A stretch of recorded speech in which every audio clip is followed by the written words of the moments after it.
Y bueno, se emitió la resolución 2120 de Superintendencia de Riesgos de Trabajo para establecer las condiciones y la declaración ante sus respectivas aseguradoras de riesgo de trabajo de aquellos trabajadores que en esta contingencia van a cumplir tareas laborales desde sus hogares.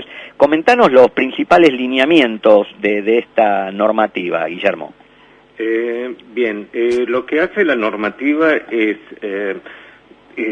establecer respecto de aquellos trabajadores que están haciendo o que van a realizar el teletrabajo, lo llamado teletrabajo, que los empleadores deben comunicar a las ART la nómina de aquellos trabajadores que no van a estar en su puesto de trabajo original, es decir, en el domicilio de la empresa donde se desempeñan, sino que lo van a estar realizando en su domicilio, en otro domicilio, que generalmente es el domicilio particular del trabajador. Entonces eso es a los fines de saber qué trabajadores estarán fuera del ámbito propio del trabajo, y se considera entonces el ámbito de trabajo ese domicilio denunciado. Ese es lo que viene a hacer la reglamentación. Y también lo que hace es dejar sin efecto transitoriamente la reglamentación anterior que había sobre teletrabajo, que exigía unas ciertas medidas todas las medidas de seguridad típicas que se debía cumplir. Dado esta crisis, esta pandemia, esta situación particular, se releva de tener todas esas condiciones específicas que se exigían en la reglamentación anterior. Sí, esa es la 1552/12, claramente no es que nació el teletrabajo con este contexto, pero digamos que esto tiene características particulares de gente que tenía que trabajar o estaba cargada como que trabajaba en una oficina o un establecimiento y hoy lo hace desde su propia casa. Exacto, es eso el contenido de la reglamentación, ¿no? Lo que está diciendo es, estamos frente a esta realidad que se va a realizar el teletrabajo, y entonces la RT tiene que saber, hay que comunicar a la RT cuál es la nómina de los trabajadores que van a estar realizando el teletrabajo. Sí, ahí lo que estuvimos viendo, porque obviamente que somos productores y trabajamos con distintas compañías, como que no ha habido un canal uniforme, en algunos casos aparentemente no se hacía por ventanilla, sino enviando un listado a la compañía de riesgos de trabajo, pero bueno, lo importante es que por una u otra vía esté efectivamente esa comunicación. Exacto, sí, porque es también una forma de tener conocimiento de, en dónde está el trabajador, ¿no? O sea, dado que cualquier contingencia que ocurriese dentro de ese domicilio que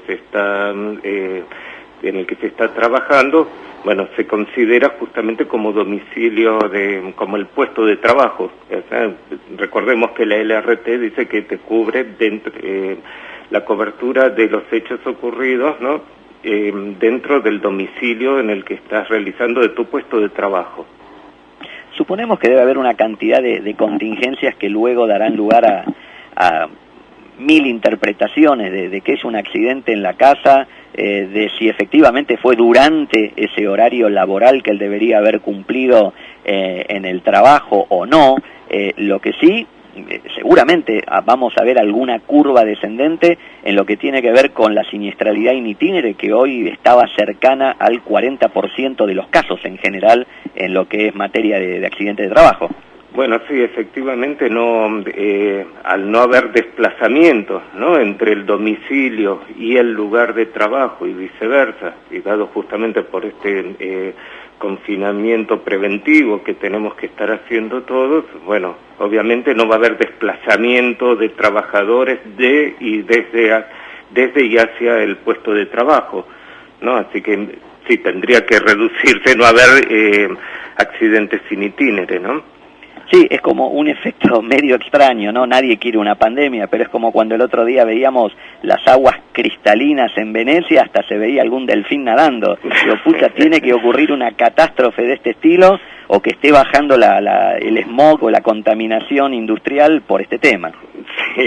Sí, es cierto. Bueno, es una situación muy particular, ¿no? Es esta pandemia declarada por la Organización Mundial de la Salud y, bueno, es toda una situación no prevista, ¿no? Guillermo, lo que sí tenemos son situaciones concretas complicadas como el cierre de las comisiones médicas. Sí. Y ahí puede haber inconvenientes con algunos expedientes ya iniciados, por ejemplo, por rechazos de la RT. Sí, tenemos, bueno, que la superintendencia había sacado la resolución 23 contemplando 3 etapas distintas, como para ir haciendo gradualmente. Una primera etapa era un mantenimiento con actividades parciales, una segunda etapa es si había una disminución del 50% del personal administrativo, cómo se iba a prever la contingencia, y la tercera era el cese total de actividades de la comisión médica.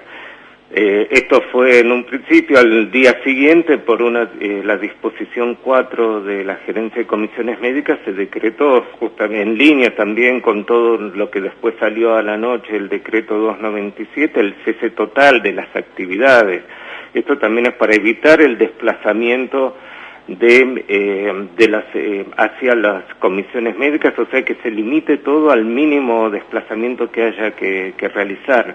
Esto es una cuestión, son medidas que va adoptando la superintendencia también en materia de evitar la dispersión del virus, ¿no? Sí, un tema particular hoy como foco de riesgo o actividad de riesgo claramente son los médicos, las enfermeras, lo que es la gente de salud. Esto, más que nada para charlarlo, digo, este tipo de contingencias, lo que podría ser un eventual contagio. Es una situación particular frente a la que estamos, ¿no? O sea, tenemos que tener en cuenta, estamos frente a una pandemia que es una cuestión de salud pública, que excede, en principio, excede lo que es la cobertura. Recordemos que no es una enfermedad del tipo contemplado originariamente, claro, en el decreto 658, que es la cobertura que da la RT. O sea,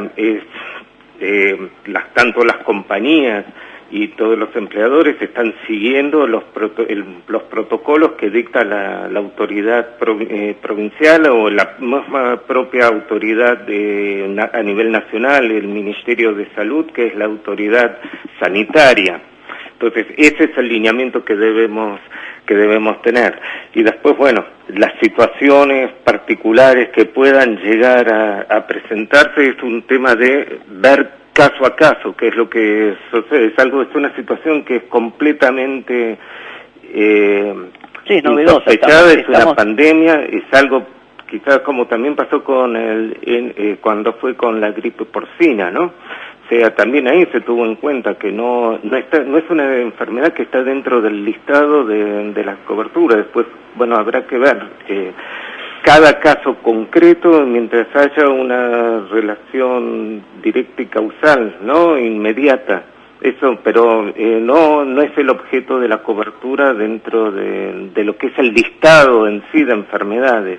Estamos de acuerdo que en realidad no podían prevenir una enfermedad que ni siquiera existía en su momento. Esto va a ser una cosa de minuto a minuto, de ir aprendiendo todos y ver cómo se maneja cada situación en particular. Exacto, ese es un tema, o sea, lo que tiene que quedar bien en claro es que esto excede, toda esta situación viene a exceder lo que es el sistema de riesgos de trabajo. Ese es una cosa que es una situación en la que estamos frente a una pandemia, ¿no? De cuestión de salud pública, ese es el tema. Sí, de hecho, en realidad nosotros empezamos a analizar este tema a partir de un hecho puntual hace cerca de un mes y justamente estaba esto, ¿no?